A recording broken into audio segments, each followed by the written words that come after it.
8, 7, 6, 5, 4, 3, 2, 1, 0.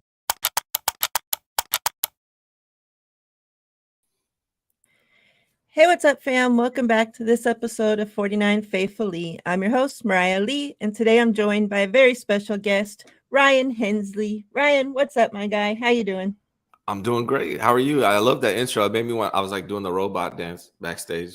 Yeah, that's Yeah. why I just looked. I'm like, I don't have a cool intro like everybody else. So I looked for like robot countdown, and there's I like love all it. these weird ass ones, and I'm like, okay, this one's kind of cool. So that's the one I I went with. like I like it. It's dope.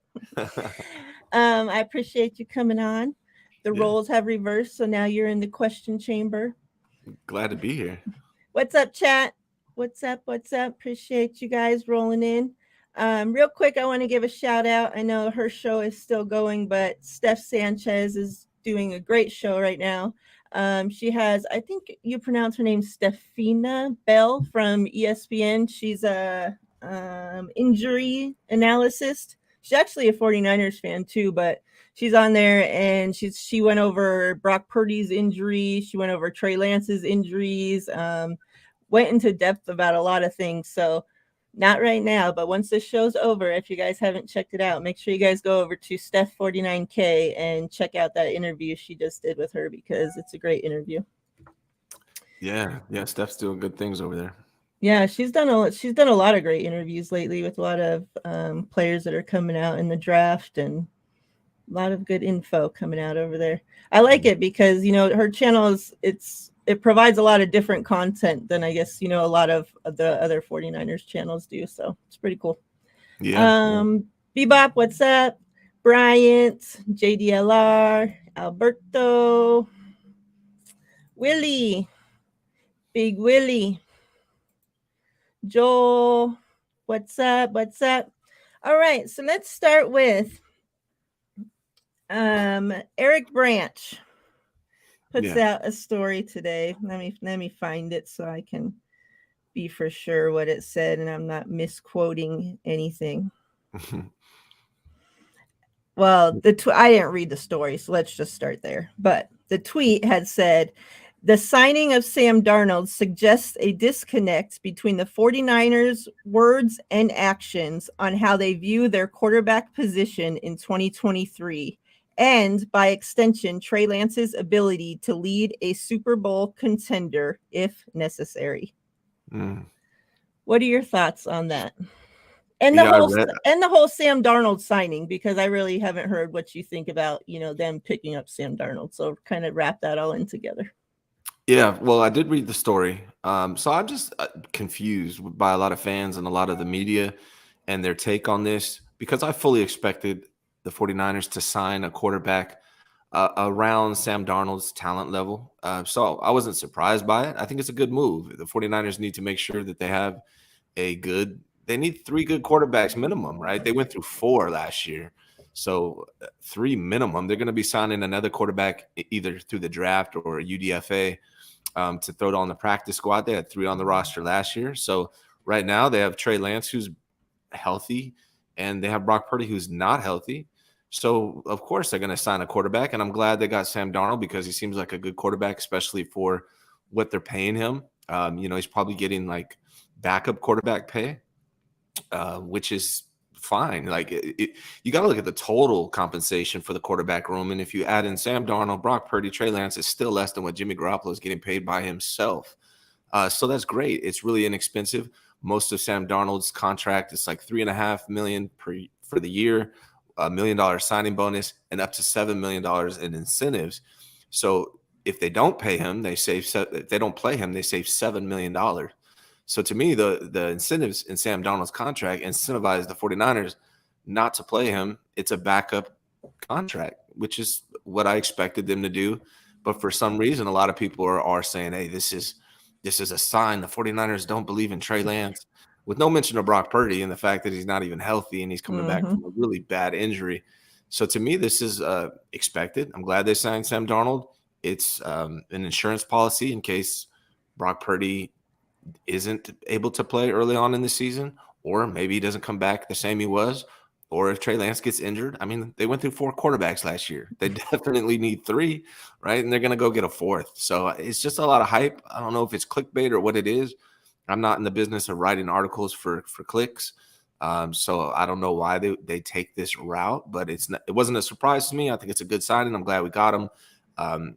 He might compete a little bit with Trey Lance in practice, but I fully expect Trey Lance to win that battle, and I'm sure the 49ers do too, and that's why they signed him with this incentivized contract and just didn't give him a guaranteed contract. So that's kind of my thoughts on it.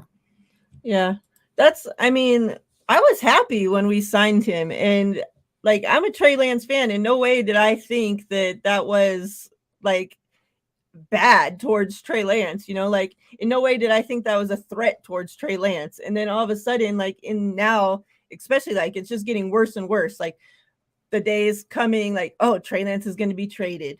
That the 49ers are losing hope in Trey Lance. It's like, oh my God, it's just like every offseason now since we drafted this kid. It's something, it's just like, I've like yelled at people every day on this show since, because I'm just so frustrated with the bullshit.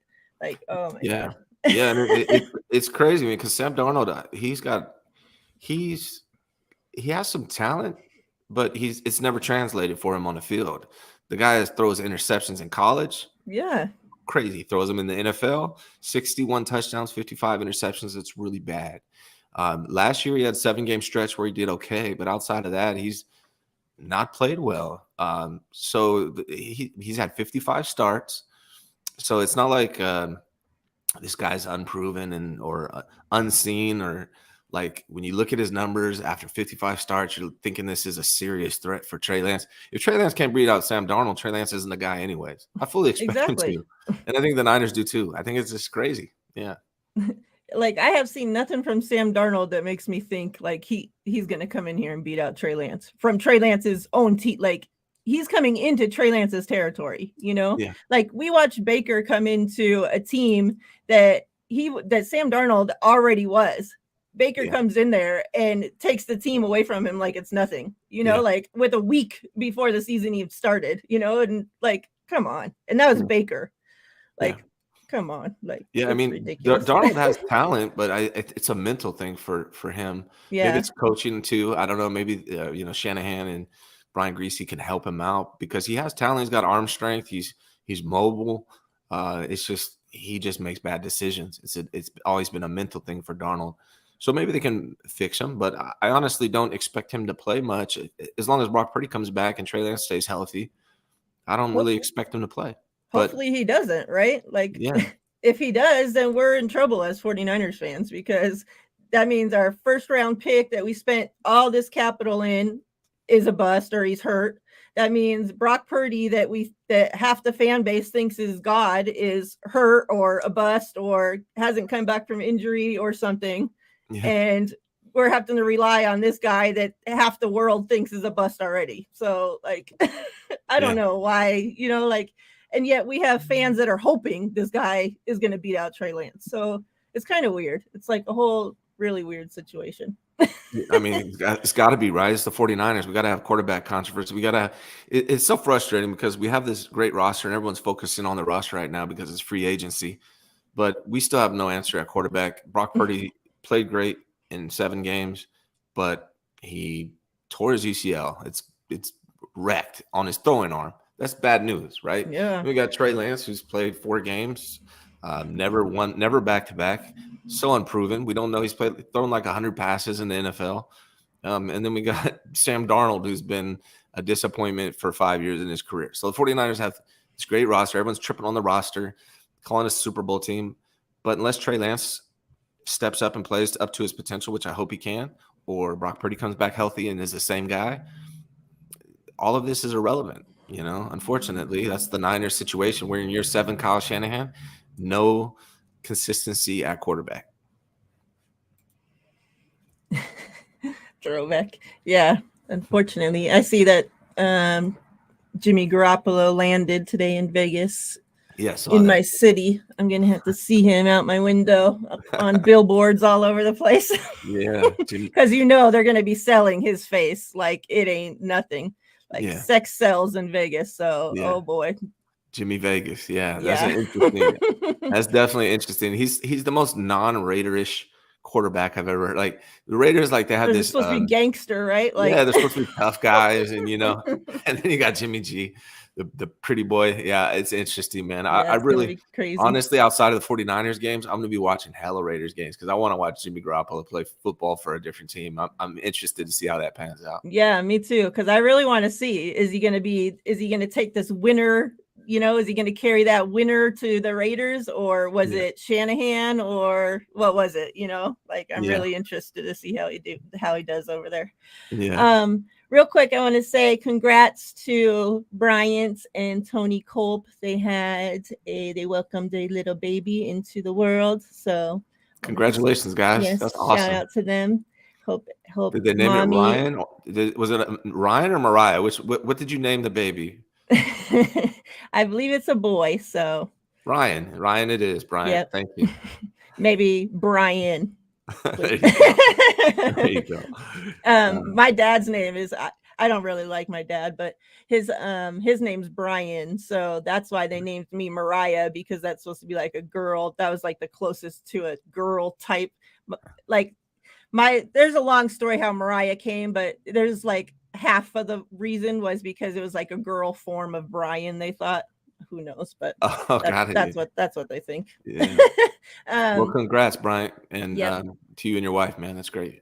Yes, congrats. So real quick, before we get into any more 49ers things, I want to get your thoughts on something related to the Warriors. All right. What the fuck is going on with the Warriors?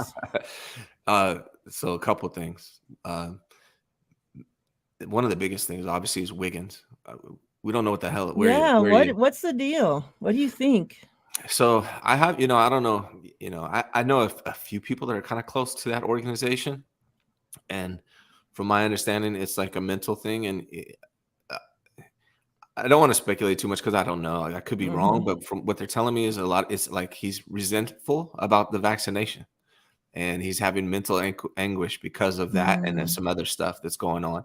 So he's got some mental issues that are going on, and that. So the loss, he's huge. Losing Wiggins is, I mean, we don't really have a slasher on this team outside of Wiggins. So the Warriors have the least amount of free throws in the NBA, I believe. I think they're last, and a lot of that, you don't have a slasher. If you're not attacking a basket, you're not getting fouled. And so with a guy without Wiggins, you don't have his defense. You don't have a slasher. So it's huge. Wiggins is a big part of the reason why they're losing so much on the road. The other thing is Jordan Poole has been awful. He's not that guy that he was last year. Do you know Jordan Poole? There's 13 guys on the Warriors that have a better 3-point percentage than Jordan Poole.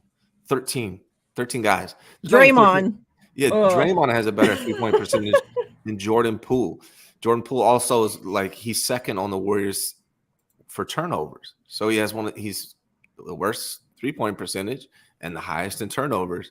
He's just a mess. And I don't know how much of this had to do with, getting in his head. Maybe the Draymond thing messed him up. I don't know. Killed his confidence. I don't know what it is, but he looks awful. And then I'm mad because Kerr is just letting it continue. He's not changing the way he's using them. He's not changing like his shot selection. He's not saying, hey, you need to be attacking the basket and kicking out. That's where I feel like Jordan Poole has a ton of talent. He's so fast, right? I've been a basketball coach for 10, 11 years. I'm not sure if you knew that, but what I would be doing with Jordan Poole right now is just tell him, use your speed. He makes too many moves, right? He'll make a move, juke a guy, and then he'll make another move to get right back in front of the guy that's defending him. He's doing too much. Just use your speed. Make 0 moves or 1 move. Attack the basket. Get to the rim. If you can't, kick it out to a wide open shooter. That's what they should be doing with Jordan Poole right now. He's just doing too much. And until he gets his shot back, he needs to be attacking the basket, be a distributor, be more of a point guard. And it's frustrating because Kerr's just letting it continue. Yeah. And it's really bothering me. Plus, we lost a lot of guys that were great hustlers, defenders, just like JTA. I love that guy, man. Just a hustler, great bench energy, a good defender. I don't really like our backups. Now, Dante, D, I love that guy. He's been best awesome. pickup. Yeah, he's the best pickup we had right now. I just don't want to see Jordan Poole on the court when Steph Curry's in. If Steph Curry's in, I don't want to see Jordan Poole because it's wasted shot attempts. It's turnovers that you could be giving to Steph Curry or Klay Thompson. Instead, you're giving it to Jordan Poole, and it's bad. So when Steph's on the court, I don't want to see Jordan Poole anywhere near it. I think that would be huge for the Warriors. And also at the end of games, I don't want to see Jordan Poole on the court. He's just a turnover machine. Yeah. What do you think they need a coaching change? I mean, I like Kerr. It's hard to judge coaches when they have all these extremely talented players, right? Because, you know, like I said, I was a basketball coach. It's a lot of times it's not about the X's and O's, it's the Jims and Joes, right? And Kerr's got some hell of Jims and Joes on his team, you know, usually. So it's harder to tell how much of this successful run that Kerr's had is because of Kerr and how much was because of the players. And the other thing to think about too is Mike Brown is killing it in sack right now. And our defense sucks ass. Yes. And he was the defensive coach, right? And the Kings are killing it right now. So losing him, I think, was big for these Warriors. So it's this combination of everything. Losing Wiggins, you know, the play of Jordan Poole, Kerr allowing Poole to play that way, the loss of Mike Brown. I think all these things, and then the role players that we lost, all these things coming together have been a problem. I'm really hoping GP2, somebody I talked to said this was 2 days ago, that they're going to reevaluate GP2 in about 8 days. Hopefully he can start scrimmaging and be back in about 14. I think that would be huge for these guys. Yeah. I'm so glad we got him back. Yeah. Yeah. I was kind of sad when we lost him. Like I was talking about, you know, like we talked about yesterday when we lost some 49ers players, like Aziz, for example, was one of them that even though, you know, we know that he's leaving and, you know, I know he can be replaced on the team. Obviously it wasn't something like that.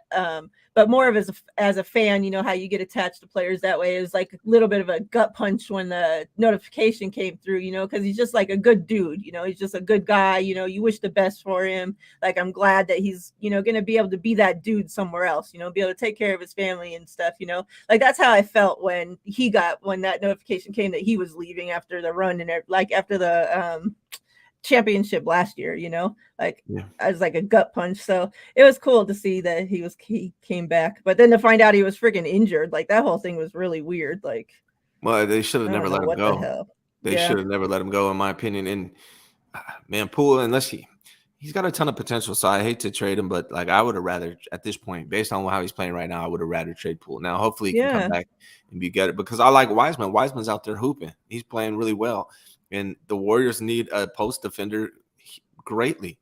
Now, Wiseman hasn't been great at defending the post, but you have to let him play. He's like Trey Lance. You got to get him reps. You got to get him time on the court. That's the only way he's going to get better. I don't know. I think we're going to regret trading Wiseman at some point. Yeah. I mean, yeah, it's going to be interesting to see. I know a lot of people that agree with you on that. What's up? I see you guys all joining in. I appreciate you guys. Rod, Melissa, Ty. I see Steph's show ended because I know all y'all were up in there. Let's see. David, John V. Let me scroll John through V, real the singer? quick. Maybe. Leaving. Steve-O, I blocked him on his other account, so now he comes on this account. So I guess I'll say hi to you. Callie, what's up? All right. So, Rick, I see you. Eddie. All right. Real quick, let's see. So a lot of conversations been going on about the 49ers, if they are better or worse right now. Mm-hmm. I think obviously we know, I think it's obviously incomplete. You know, they have so many moves left to make. We have to go through the draft. But as it stands right now, where do you think with the moves that they made, how are you feeling they've done? I mean, it's what I expected. So I'm not really surprised by any of it. It's kind of what I expected. It's kind of what I wanted. They still have 35 spots left on the roster that they need to fill. Mm-hmm. The only loss that, I would have preferred Ward over Gibson. That's what I wanted. I didn't think it was realistic. I thought it was more likely they're going to get Gibson. So everything they've done is not a surprise to me. I've totally expected it. Now, They have 35 spots left on this roster. If one of them is not an upgrade at right tackle, then I'm going to be pissed about this offseason, because if they go into this season with Colt McKivitz is the answer at right tackle, then that's bad. Because here's the thing, Mariah, like outside of quarterback, which is still a big question mark for the 49ers, right?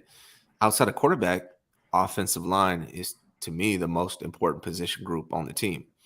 And, you know, Trent Williams, fantastic. Aaron Banks, great. I wanted Brindle. I like Brindle. I think he's a B minus B center. I'm happy with Brindle. I wanted him back.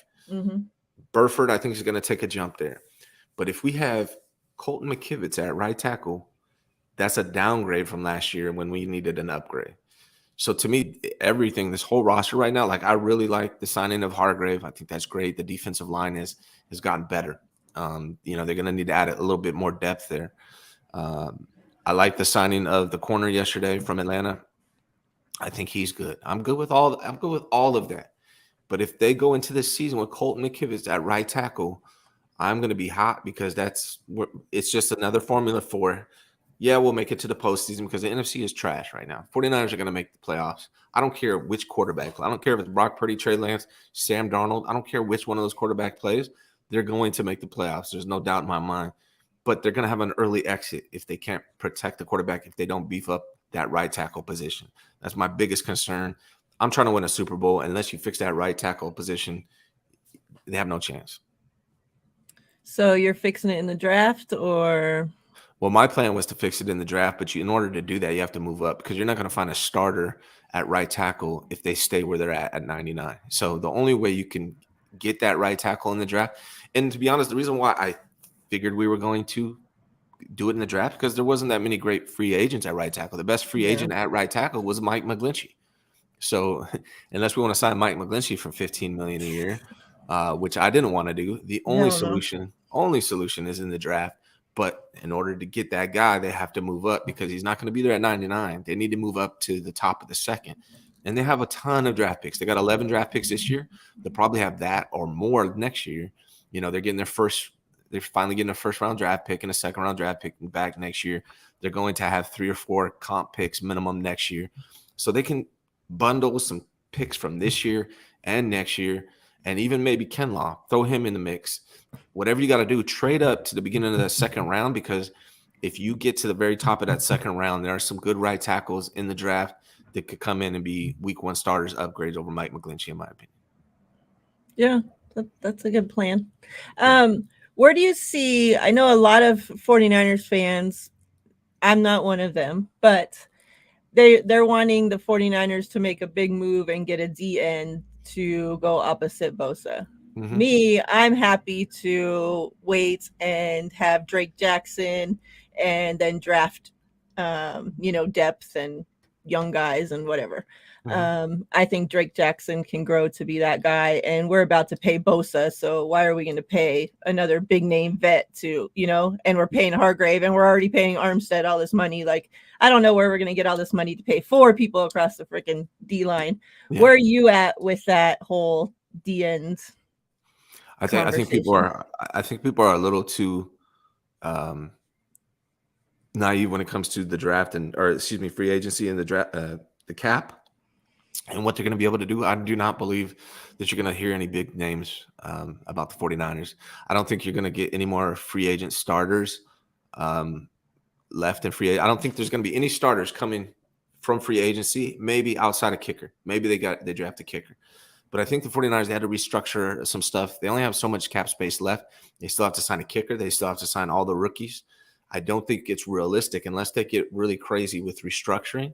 I don't think it's realistic to expect another starter to come from free agency. I think they're done with starters in free agency. They will get depth pieces at DN, but thinking we're going to land another big name at DN, I think that's naive. I think they believe in Drake Jackson. I think that's their plan. Yeah, because, we still have to pay Bosa. It's like, where's that money going to come from? Right. Yeah. And they could actually, they said that's the thing that's frustrating with Bosa is if they were The 49ers never restructure guys or excuse me, they never give extensions until late, like July, August. So Yeah. Bosa is going to get his extension in like July, August. But if they were to do it now, right? If they were to restructure it now, they could actually make it to where they have more cap space because they can push it down the line for Bosa. They can give him the contract that he wants and free up cap space now to go after and get more guys. Unfortunately, the guy they really need is a right tackle, and he's not out there in free agency. It would be a downgrade. Whatever right tackle they go get right now would be a downgrade in free agency. They have to move up in the draft, and they have to get one of these top 5, 6 right tackles if they really want to be upgraded at that position. Yep. And I agree with what Rod's saying here. Nobody wants to give these guys a chance. We need to let folks develop. And that's the thing. Like, everybody's ready to just throw these guys. I see my internet's like going crazy. Everybody's ready to throw these guys out the window, like out the door.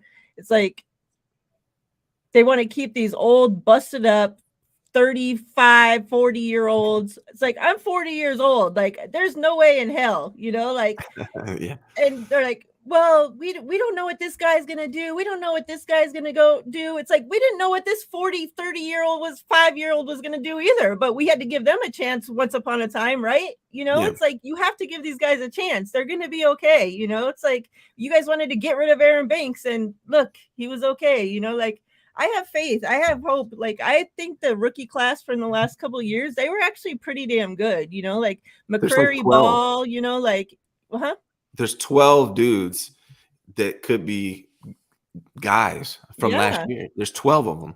I tweeted them out. I'm trying to see if I can pull up that list, but it's a long list of guys that could be, players on this team. Probably mostly depth. But let me see if I can find that list. Go ahead. I'm see if I can find that. But yeah, like, this team has been drafting and just storing guys because we've had such a, solid team for, 3, 4, 5 years that they've just been stashing all these guys. And we've been thinking, oh, it's because they suck. It's because they're busts. It's because they're this, just labeling all this shit. It's like, no, these guys have just been there learning, getting better, getting stronger, getting faster, getting smarter. Yeah. And when it's their turn, they come in, The roster is deep, so it's hard as a rookie to make a splash your first year. But let me read off last year's rookies between the draft and the UDFA. You have obviously Brock Purdy. So that's actually 13 guys. Brock Purdy, TDP, Jordan Mason, Sam Womack, Drake Jackson, Spencer Burford, Jason Poe, Nick Zakelj, Quantrez Knight, Danny Gray, Kalia Davis, Marcelino McCrary Ball, and Tay Martin. Those are all guys that we got last year as rookies, either through the draft or through UDFA, undrafted free agents, that are all talented dudes that could take on big roles on this team this year. So, you can't forget about those guys. I don't think we're getting, the 49ers fans, man, they want to keep everybody, and they don't understand it just doesn't work like that. They can't afford to keep everybody. They want every big name that pops up in free agency. You just cannot do that, right? You have to focus on your needs. And honestly, the only needs the 49ers have right now is depth throughout, and a right tackle. A right tackle and a kicker are the only starting positions right now that the 49ers really don't have an answer for. So those are the two things they need to focus on. Outside of that, it's just depth at this point. Yeah. Like, even last night, the 49ers fans, and I saw even Grant put up a poll, like, should the 49ers have signed Orlando Brown? It's like, he even specifically said he wanted to play left tackle. It's like, what part of that do you not understand? He wanted to be paid, like, he got paid some outrageous amount of money and wanted specifically to be paid left tackle. Like, I don't think we needed a left tackle. And yet 49ers fans wanted this guy. Like, where were we going to put him? We're going to pay 2 left tackles, crazy amount of money? I think he got $64 million. I think they wanted him. I think people wanted him to play right tackle, but he just didn't want to play right tackle. His dad was a left tackle. He wants to be a left tackle. So he probably wasn't willing to do that. I'm telling everyone, there was no right tackle in free agency that's an upgrade. So they either have to trade for somebody or they have to get him in the draft. That's the only way to find a solution, unless we're rolling with Colton McKivitz or Jalen Moore or somebody like that, which I just don't see as an upgrade. Man, and Jalen Moore, he just hasn't looked like, at least Colton McKivitz, like I could see each time that he's gone in, I can see he's gotten better. Like, we have seen improvements from the first time that we've seen him when he got cut and all that, like we've seen improvements through his journey, but Moore, like I have not, he just doesn't look good to me. I don't know. Like, hopefully he does and he is learning and does turn it around. But from what we've seen each time he's gotten in there, I don't know. Maybe they're just putting him in spots that he's not comfortable playing, or they haven't found what spot to put him in yet. But hopefully they find him a position and he, is able to stick in that one spot and get good at that spot. I don't know. Yeah, I mean, I think Colton McKivitz should be somebody that's going to compete with whatever rookie they get for the right tackle spot, and hopefully the rookie wins. Like that's what it should be. So we'll see. They got to get a right tackle in the draft. If they don't, they downgrade it, and unfortunately, that's one of the positions they needed to upgrade at. So it kind of like scares me for the future of for the season. Honestly, without a good right tackle, gonna be trouble. Ryan, one last question, and we'll get out of here. All right. Is there any player that we've lost that you think that this team's going to miss next season? Well, or maybe the one that we'll miss the most. This is going to be weird. This is going to be a weird take, right?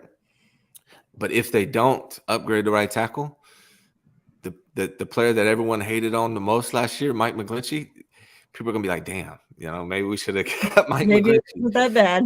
Yeah. And as weird as that sounds, I think that's the only player that I'm stressing on. I wanted Jimmy Ward. It wasn't realistic. I think Gibson did fine. I'm interested to see how Wilkes structures this defense. He's a DB specialist. That's what he's been coaching since the 90s. He's one of the best DB coaches out there. So I expect him. I think he knows what he's doing. Losing Ward, losing Mosley kind of sucked. But they brought in the new kid from Atlanta. I don't know why I can't remember his name right now. And so I think he knows what he's doing there. I'm assuming he knows what he's doing there. Plus Gibson. So I don't think we're gonna miss anyone, really, unless they don't fill that right tackle spot. Then people might actually, believe it or not, be hoping we still have Mike McGlinchey. As weird as that sounds. Yeah. Yeah. Kali, I'll get back to you on that because we're getting out of here. All right, Ryan, I appreciate you so much for coming on. Yeah. It was nice. It was nice to switch. What am I trying to say? Switch roles. I was going to say swap and switch at the same time. Yeah. So yeah, both of those. Swap. Swapped roles. Yeah. Definitely. Well, I'll see you again soon, I'm sure. I appreciate you as always. Yeah, absolutely. You'll be on my channel soon. I'm sure I'll reach out to you hopefully next week or something. Yep, I'll talk to you soon. All right. Chat, appreciate you guys. We're out of here.